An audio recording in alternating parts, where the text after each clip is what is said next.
আমি ঠিক জানি না তিনি কি বলেছেন, যদি বলে থাকেন এটা তার ব্যক্তিগত মন্তব্য, এটা সরকারের বা আমাদের দলের কোনো সিদ্ধান্ত এখানে।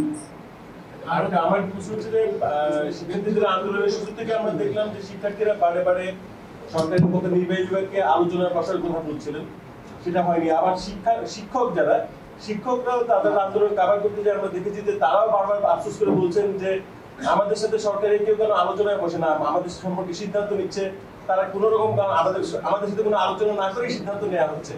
তাই বাংলাদেশ আওয়ামী লীগ কি আলোচনার বিষয়ে অনাগ্রহী হয়ে উঠছে কিনা?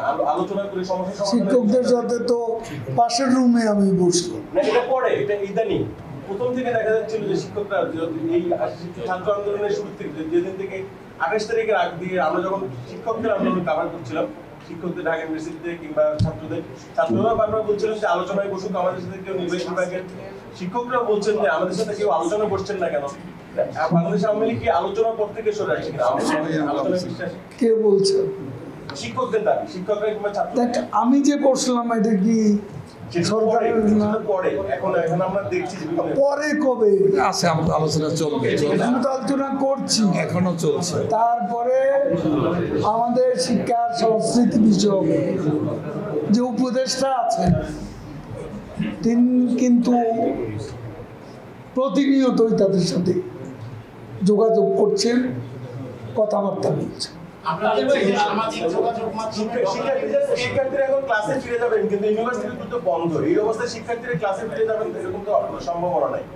যখন হয় সম্ভাবনা, যখন খুলবে তখন সেটা দেখা যাবে, আস্তে আস্তে পর্যায়ক্রমে সবই হবে, খুলে দেওয়া। আমরা দেখছি যে ডক্টর ইউনূসকে প্রধানমন্ত্রী করে সামাজিক যোগাযোগ মাধ্যমে একটা ক্যাবিনেট দেয়া হয়েছে এবং আপনারা এটাকে কিভাবে দেখছেন? পাগলের তোলা নামাজের সময় নামাজ তো এই আপনারা জুমার নামাজ পড়বেন না? সংস্কার হয়েছে, কিন্তু এখন তারা 9 দফা দাবি দিয়েছে। সেই 9 দফা দাবির মধ্যে আপনার এবং স্বরাষ্ট্রমন্ত্রী পদত্যাগ সহ বেশ কয়েকটা দাবি আছে। এই দাবির ব্যাপারে আপনারা কি ভাবছেন?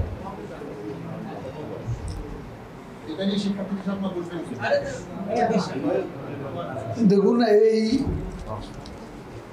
আমি একটা কথা পরিষ্কার করে বলতে চাই, আমি আজকেও বলেছি, সরকার অলরেডি বিচার বিভাগীয় তদন্ত কমিশন, এতে 3 জন বিচারপতি, জাতিসংঘ সহ যেসব দেশ এই তদন্তের ব্যাপারে আগ্রহ প্রকাশ করেছে, আমরা তাদেরকেও স্বাগত জানিয়েছি। তদন্ত কাজে তারাও অংশ নিতে পারে। এখন কে অপরাধী কে অপরাধী নয়, প্রতিটি হত্যাকাণ্ডের তদন্ত করতে আমরা বদ্ধপরিকর। সেটাও ওই যে তদন্ত কমিশন তার কার্যপরিধি আওতার মধ্যে পড়ে, কাজে বিষয়টি সেখানেই থাকবে, সেখানেই সিদ্ধান্ত বিচার হবে।